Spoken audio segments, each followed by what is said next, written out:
Salut les à gars, tous. j'espère que vous avez apprécié ce travelling. Et comme vous l'avez vu dans le titre, on a décidé de créer une deuxième société. Et là, on vous emmène avec nous dans les coulisses. Ça fait plusieurs mois qu'on travaille sur ce projet en silence. Et aujourd'hui, c'est le jour de l'annonce. À 22 ans, on ouvre notre deuxième société. Et là, on va vous emmener avec nous dans ce nouveau local. Et voilà, on est à Libourne. Donc comme vous pouvez le voir, on a gardé notre nom Elimat. Par contre ici, on ne vend pas de voiture, on vend des cartes grises. Puis notre démarche bien sûr, mais Elias va vous en dire un petit peu plus. Exactement, du coup, on a créé cette agence de proximité pour vous accompagner, pour accompagner les professionnels et les particuliers.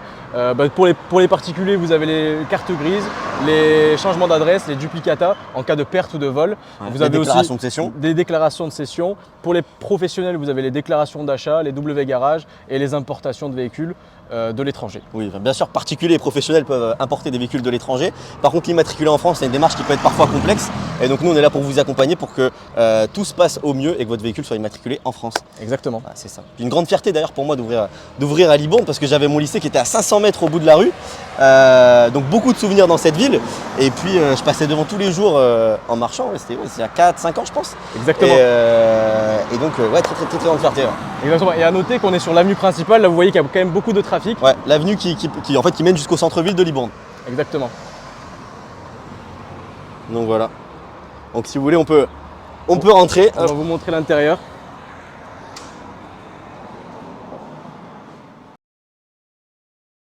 Bien sûr, il y aura toujours quelqu'un ici pour vous accueillir.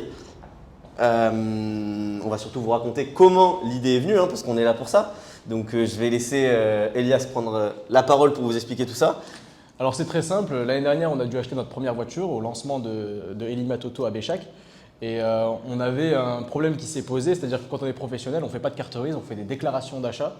Et on a deux choix, c'est soit on l'a fait nous-mêmes en demandant l'agrément du SIV, du coup le service des immatriculations des véhicules, soit on fait cette demande par nous-mêmes, ou soit on va voir un prestataire qui a déjà le CIV. Et nous, notre problématique, c'est qu'en fait… on s'est empressé surtout de la demander. Exactement. On a voulu le demander directement. On l'a demandé directement et le problème, c'est qu'en fait, il faut avoir 1 an d'activité. Donc ça ne nous permettait pas de pouvoir le faire dans l'instant, donc on est passé par des prestataires, tout simplement. Voilà. Donc à ce moment-là, du coup, Elias a été voir un prestataire. Donc on a commencé à bosser avec lui. Il nous a fait nos premières déclarations d'achat. On a pu proposer du coup à nos clients de faire leur carte grise, puisque c'est un service forcément qui est beaucoup demandé quand on vend des voitures. Et à chaque fois qu'il y allait, moi je te laisse le raconter parce que c'est toi qui l'as vécu. À chaque fois que j'y allais, je rentrais dans leur agence et je voyais qu'il y avait 3-4 personnes qui attendaient continuellement, c'est-à-dire qu'il y avait au moins 2 ou 3 heures d'attente. Et ça prouve que du coup, ce service de proximité du coup, est important déjà dans une ville et surtout important pour les professionnels que nous on est et aussi les particuliers. Donc nous, ce qui nous a poussé à créer ça, c'est surtout qu'il y a beaucoup de demandes autour de ça, quoi. Ah ouais, en fait, il y a chaque fois qu'il revenait, il me disait mais il y a encore énormément de monde, etc. Ouais, je perdais vraiment des après-midi à y aller. Ouais, effectivement. Et donc du coup, on s'est dit, il y a peut-être quelque chose à faire. Au début, c'était une idée, il y a quelque chose à faire. Et puis un jour, ce fameux jour, on cherchait absolument un prestataire ouvert le samedi parce que le nôtre ne l'était pas. On avait une démarche à faire en urgence. On devrait livrer une voiture, donc il fallait l'acheter puis la revendre. Ouais. Donc c'était soit samedi, soit aujourd'hui, soit jamais, quoi. Et donc on était confronté à ce problème-là. Et donc Mathias a regardé tout simplement sur le… Ouais, je suis allé sur Google Maps, j'ai noté carte grise. J'ai regardé autour de Bordeaux, ils étaient un petit peu loin, on va dire, de notre local à Béchac. Et donc je me suis dit, on ne sait jamais, vu qu'on n'est pas très loin de Libourne, j'ai voulu regarder à Libourne s'il y avait quelqu'un d'ouvert. En fait, je me suis rendu compte à ce moment-là qu'il n'y avait aucun prestataire pour faire les cartes grises sur Libourne. Donc là, je me suis dit, là, l'idée peut être un peu plus facilement transformable pour devenir réalité, tout simplement. Et donc, je me suis mis à regarder les locaux disponibles sur Libourne pour exercer cette activité. Donc, à ce moment-là, c'était un moment quand même, on devait être avant l'été 2024. Ouais, pour vous dire, on n'avait toujours pas entamé les démarches pour avoir le CIV, etc. Ouais. Et c'était ça. Non, même pas, mais c'est que là, à ce moment-là, j'ai mis du coup les locaux en favoris sur le bon coin pour recevoir toutes les notifications. Et un jour, du coup, il y a ce local qui est apparu. Et là, je me suis dit, c'est celui-ci qu'il nous faut. Alors, il n'était pas du tout comme ça. Il était très vieillot. On va vous mettre des photos là qui vont peut-être défiler, des vidéos. Ouais, très vieillot et très peu de gens arrivaient à se projeter. Ouais, du coup, c'est vrai. on l'a montré à notre agent co, on l'a montré à beaucoup de gens. Et il n'y avait que nous qui portaient ce projet. On voyait vraiment ce qu'on pouvait faire avec ce local-là, quoi. Ouais, c'est ça. Et donc, le principal avantage de ce local, c'est quand même l'axe passant et qu'on peut se garer assez facilement. Donc, c'est un gros point fort. Je ne sais pas si on arrive à voir, au fond, là, vous avez un grand parking du Palais des Sports. C'est plutôt ce côté-là. Voilà, ce parking-là que vous voyez. Et surtout l'axe passant.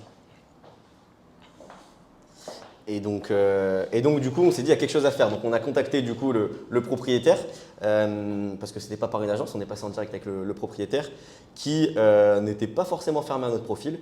Et donc on a un peu échangé avec lui. Et assez rapidement, les démarches se sont engagées, parce qu'en fait on voulait pas forcément passer à côté, mais il y avait un problème quand même qui se posait, c'est qu'à ce moment-là, on était au mois de septembre, octobre, le temps que toutes les démarches se fassent, etc.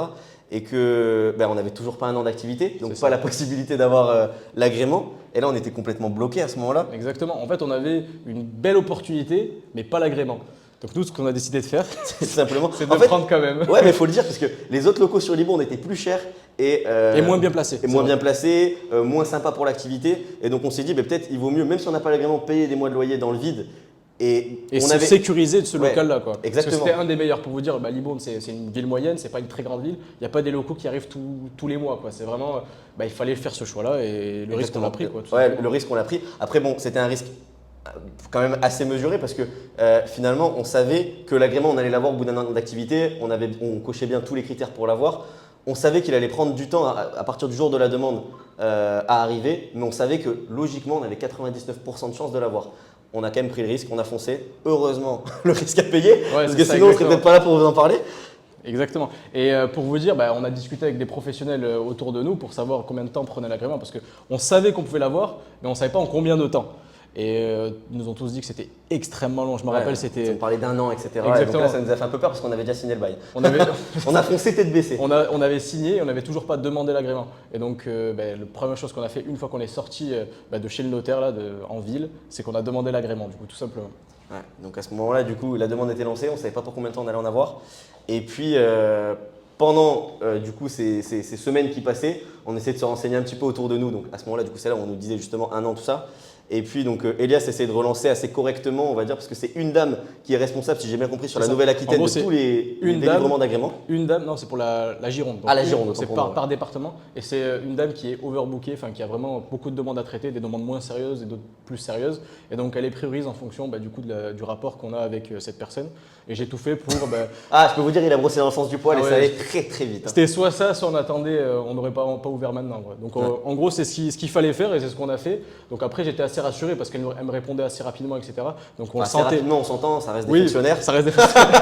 Donc assez rapidement, c'était peut-être une fois toutes les 3 semaines, mais c'est ça. Et on l'a accepté, on n'avait pas le choix. Ouais, dans tous les cas, ouais. Et en se disant une fois tous les 3 semaines qu'elle me répond, c'est que je me suis dit que ça allait, le dossier avancer, quoi, tout simplement. Il y en a qui n'avaient pas de réponse pendant 6 mois, pour vous dire. Et puis là, la bonne surprise surtout. Parce que du coup, on ne voulait pas entamer les travaux de ce local tant qu'on n'avait pas l'agrément. L'agrément, c'était un peu inutile, surtout de s'éparpiller. C'est-à-dire qu'on est en train de gérer du coup notre agence automobile à Béchac. Parce que ça prend énormément de temps les travaux. Donc on s'est dit, tant qu'on n'a pas l'agrément, nous, on ne peut pas commencer à investir parce qu'il y a une chance qu'on ne l'a pas forcément dans l'année. Et donc c'était vraiment ça le risque qui était à prendre en compte. Exactement. Et puis un beau jour, alors on l'a demandé en novembre, et je crois que c'était du coup un beau jour de février, fin février. C'est ça. Quand on a reçu l'agrément ? Ouais. Non, c'était en avril. C'était en avril.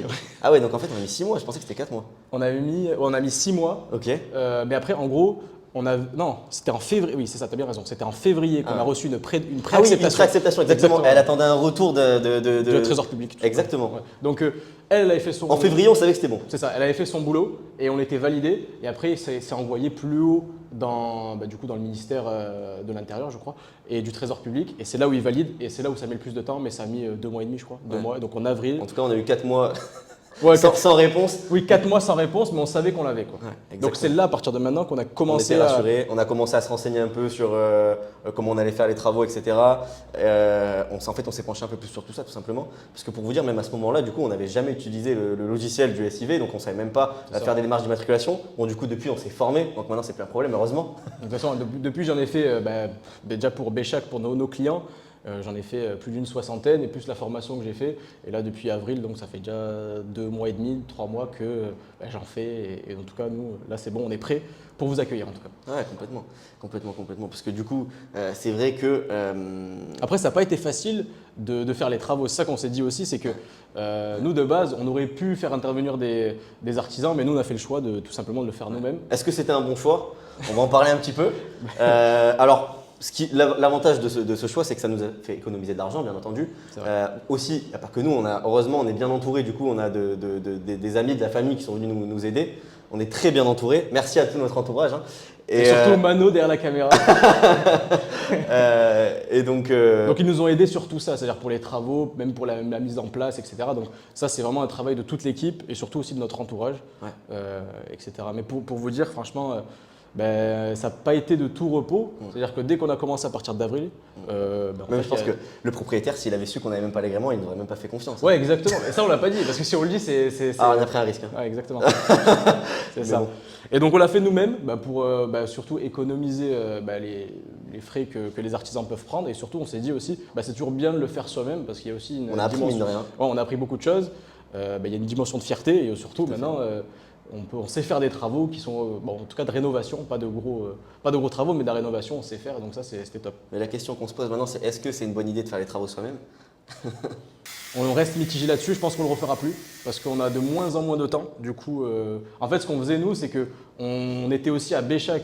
Du coup, on gérait l'agence automobile tout simplement. On gérait déjà la première entreprise et en faisant les travaux, du coup, on faisait deux journées finalement. Ouais, on faisait 2 journées. Enfin, au début, on essayait de finir à Béchac entre 15h et 19h suivant la charge de travail sur la journée. Et puis, une fois qu'on partait de Béchac, on revenait ici, on essayait de faire un peu de travaux, mais on avait toujours le temps de faire 2-3 heures. Et on voyait qu'en fait, en faisant ça tous les jours, on n'avançait pas. Et donc après, on a commencé à se mettre à faire une journée par semaine. Ça a dû arriver qu'on en ait fait 2, mais une journée par semaine au moins. On mettait des gros coups de collier pour vraiment bien On avancer. finissait à 3h du matin, on faisait peut-être des 16h, 3h du matin dans les travaux pour avancer bien fort pour que ça ouvre, parce qu'on payait déjà le loyer depuis du coup le mois de novembre. Il fallait que ça ouvre un moment pour que ça génère de l'argent quand même. Même si bien sûr l'activité de Béchac pouvait encaisser le loyer, c'est toujours plus sympa si ça génère des bénéfices parce que exactement. C'est le but avant tout. Depuis 6 mois, on payait le loyer sans faire de travaux, mais là on s'est dit bon c'est bon, là on peut tout, on a tous les curseurs qui sont ouverts pour se lancer.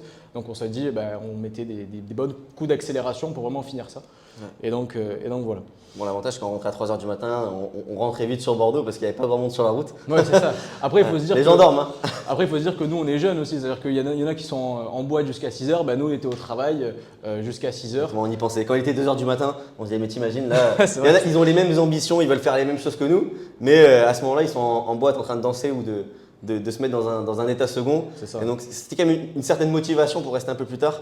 Et puis, du coup, forcément, on se donnait un peu plus. Mais surtout que ces gars-là, finalement, je me demande à quel moment ils vont se lancer. Est-ce qu'ils vont attendre d'avoir 40 ans, des enfants, ils pourront plus prendre de risques, ils n'auront plus la même niaque parce que là on a un peu plus de 20 ans, donc on peut se permettre de faire des journées qui sont à rallonge. On commence à 9h30 à Béchac. En fait on le sent même pas finalement. C'est à 3h du matin ici, on le sentait même pas parce qu'on est jeune, on voulait le faire. Et donc est-ce que ces gars-là du coup vont essayer de se lancer à 40, 50 ans quand ils pourront plus le faire? Exactement. Après il y a une notion de sacrifice. Nous en fait on s'est dit, on a pris énormément de risques. On a fait beaucoup de sacrifices, mais on s'y attendait aussi. Et en fait, dans la vie, c'est ça qu'il faut faire. Hein. Si vous y arrivez, si vous n'arrivez pas à vous lancer. Il faut préciser, on a réussi à faire ça aussi. On a lancé Béchac sans financement, également ici du coup sans aucun financement, que ce soit pas de levée de fonds ou je ne sais quoi. Bon, en même temps, on a fait une start-up. On n'a pas fait de crédit bancaire. Exactement. C'est vraiment les bénéfices qu'on a fait à Béchac qu'on a réinvesti tout simplement. Ouais. Donc il y a aussi ça, c'est-à-dire qu'il y a aussi la gestion financière à avoir, les sacrifices et le temps. Parce que là, du coup, avec tous ces sacrifices de temps où nous on a passé à faire les travaux, on le dit ou pas le montant des oui, travaux? Oui, on peut le dire. On va le dire. Ça nous a coûté 15 000 € du coup de faire ces travaux en les faisant nous-mêmes, avec bien sûr l'aide de notre entourage. Encore une fois, j'insiste, on les remercie. Mais combien ça nous aurait coûté si on était passé par des artisans? Sans doute le double. Sans doute le double, exactement. Sans doute le double. Après, il y a aussi une pièce derrière qu'on ne va pas vous montrer pour l'instant. Donc là, encore en travaux, on n'a pas fini, on va aménager un petit peu. J'invite Mano à montrer les étagères. Ici, on va vous proposer du coup des accessoires auto, des équipements, etc. Donc on n'a pas encore reçu. On va tout habiller. Donc il y aura des sambons pour les voitures, il y aura des supports de produits téléphone, jantes, des supports de téléphone, des produits nettoyants plastiques, des batteries, de l'huile, du liquide de refroidissement. Il y aura énormément de choses que vous pourrez trouver sur ces étagères pour dépanner. On attend de les recevoir, donc sans doute on va faire des vidéos pour vous montrer l'avancement de tout ça. Là, c'est vraiment, on est sur la fin des travaux, on ouvre la semaine prochaine normalement, si tout se passe bien. Ouais, lundi, on est ouvert pour vous accueillir. Et donc ça va arriver dans le courant du mois et on vous fera des vidéos. Lundi 23 juin, logiquement. Logiquement, on ne sait jamais. Mais donc voilà. Et tout simplement, on arrive au bout de ce projet, on est franchement hyper fiers, donc c'est pour ça qu'on est content de vous le présenter. En tout cas, si on veut passer quand même un message aux jeunes, parce qu'il y a beaucoup de jeunes aujourd'hui qui sont motivés, on le voit, hein, même dans notre équipe, nos alternants sont super motivés pour faire plein de choses de leur vie. Et si on peut vous donner un conseil, c'est n'attendez pas un feu vert, n'attendez pas un contact, une idée, faut foncer. Alors bien sûr, oui, bien sûr, non, je dis n'importe quoi, il faut quand même avoir une idée. Et ensuite, il faut y aller à fond, tête baissée. Et à un moment, ça va payer. Je laisse Elias passer sa belle phrase. Ouais, mais nous, pour vous dire, nous, on est passé au feu orange finalement, c'est ce qu'on se disait avec Mathias. Et surtout, en gros, la quantité d'effort égale la quantité de réussite que vous avez. Plus vous mettez de l'effort dans votre… Tôt ou tard, ça va payer. Oui, en gros, plus vous mettez d'effort dans votre projet, tôt ou tard, ça va payer. Et surtout, il faut prendre du risque pour arriver à… Les anglophones, ils disent que risque égale reward ou no pay, no gain, des trucs comme ça. Ça, c'est des phrases un peu bateau, mais il n'y a que ça qui marche en vrai de vrai. Ouais, bien sûr, bien sûr. Il faut foncer, il faut y aller. Et à partir de là, vous récolterez les bénéfices de vos efforts. Et puis tout simplement, donc oui, vous allez sûrement tirer un trait sur votre jeunesse. Oui, vous n'allez pas sortir tous les soirs avec vos amis parce que sinon, vous ne pourrez pas assumer le lendemain. Oui, vous allez devoir faire des sacrifices qui soient financiers, de temps, de tout ce que vous voulez. Mais bon, nous, on a préféré se dire… Après aussi, il faut le dire, on aime ce qu'on fait. Ouais, exactement. On ne le voit peut-être pas comme des sacrifices. Il y en a qui le voient comme des corvées, le travail. Ouais. Nous, le travail, on ne le voit pas du tout comme une corvée. Et c'est surtout ça qui nous permet d'avancer beaucoup plus vite parce que ça peut être une passion aussi, l'entrepreneuriat, pour beaucoup de gens. Et quand c'est une passion, on ne compte pas le temps et ça va tout seul, tout simplement. Et surtout, je vois des entrepreneurs qui comptent leurs heures, qui finissent à 18h, sachant qu'ils sont entrepreneurs et qui prennent des gros week-ends. Pour vous dire, nous, on ne prend pas de week-end, enfin, à part le dimanche, mais on est tout le temps au travail, du lundi au samedi.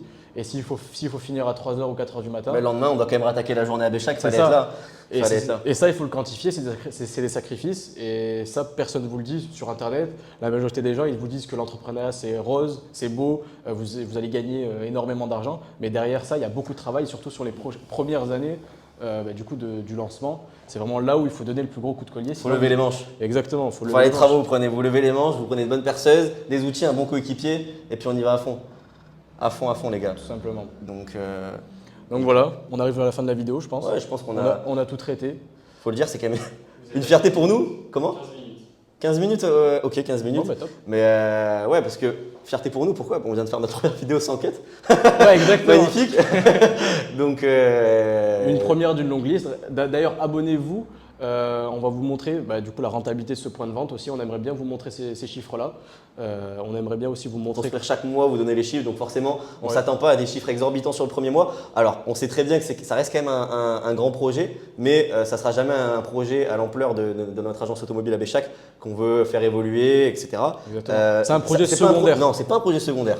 Ouais, c'est un projet qui reste important pour nous. C'est très important, mais ce n'est pas vraiment notre cœur d'activité. Tout à fait, mais… On va dire c'est la chaîne de valeur, on intègre une… Exactement, on intègre la chaîne de valeur. On intègre la chaîne de valeur tout simplement, c'est-à-dire que c'est important, c'est pas secondaire, mais par contre c'est moins grand que créer notre agence ou Béchac. Si vous voulez suivre justement notre progression, on va dire, à 22 ans, on apprend tous les jours. Hein. Bon, on apprend, mais on arrive quand même à se débrouiller. Je pense que nos clients sont très satisfaits. Et donc, on apprend tous les jours de tout ça. Mais, j'ai perdu ce que je voulais dire. Mais enfin, ce que je veux dire principalement, c'est que suivez-nous ici. Elias vous montrera les chiffres, etc. Exactement. Également, à Béchac, on va du coup faire des travaux prochainement de rénovation. Si vous voulez voir tout ça, du coup, on vous mettra quelques images dans notre prochaine vidéo. On vous parlera de tout ça. Pareil, du coup, des travaux qu'on va sûrement cette fois déléguer parce qu'on a appris de notre erreur. Hein. Ouais, je pense qu'on appellera des artisans tout simplement. Ça va faire gagner un temps fou. Mais tout ça, on va vous le documenter. On va faire des vidéos. Donc, abonnez-vous, n'hésitez pas. Ouais. Parce qu'il faut le dire aussi, parce que mine de rien, pendant qu'on venait faire les travaux ici, on le sentait. Il y a eu un mois, le mois de mai, on s'est concentré ici. Ouais. Et le mois de mai, à Béchac, forcément, il s'en est fait ressentir. Malheureusement, après, les gars ils étaient aussi en examen, enfin, ils étaient moins là, etc. Et l'accumulation de tout ça a fait que le mois de mai était moins bon. C'est pour ça qu'à être partout, on est nulle part. Il faut le dire. Ça, à être partout, on est nulle part. On lâchait du temps à Béchac pour en donner ici. Donc, on a avancé pour mieux, reculé pour mieux avancer. Forcément, du coup, Béchac s'en est fait, l'a ressenti. Ouais. Et bon, c'est pas grave, on a mis les bouchées doubles sur juin. Heureusement, là, ça roule. Là, franchement, ça roule pas mal. Le mois de mai, en fait, c'était normal. On peut pas être partout, comme il a dit. En étant partout, on est nulle part. Et du coup, là, vu que c'est fini, on va pouvoir se recentrer sur Béchac, sur tout ça. Faire des beaux travaux à Béchac, faits par des artisans, pour au mieux accueillir nos clients. On va vous faire… non, je garde la surprise. On fera des vidéos, vous inquiétez pas. Donc, restez abonnés, abonnez-vous tout simplement parce que c'est la première vidéo. Et on vous montrera tout ça. N'hésitez pas à faire évoluer l'algorithme, à le faire péter. Faites péter l'algorithme. Si la vidéo vous a plu, n'hésitez pas à nous faire savoir. Ou s'il y a des choses à corriger également, on est preneurs. Encore une fois, on apprend tous les jours. Exactement. On est là pour ça. Dans tous les cas, ce projet-là, vous êtes un des premiers à l'avoir vu. Vous êtes les premiers parce qu'on a vraiment été discret sur ce projet-là. On en a dit quasiment à personne. Il n'y a pas beaucoup de gens, sauf les gens qui étaient impliqués tout simplement. Mais sinon, il y a très peu de gens qui étaient au courant. Ouais. Et donc, finalement, on va vous montrer du coup du jour 1 jusqu'au moment où. C'est la première vidéo d'une longue série. Exactement, pour montrer les chiffres, pour montrer comment Pour ça l'instant, avance. Exactement, tout simplement. Ouais, voilà. Donc écoutez, on va stopper sur ça Exactement, voilà. et on se revoit dans une prochaine vidéo. Au revoir. Allez, ciao.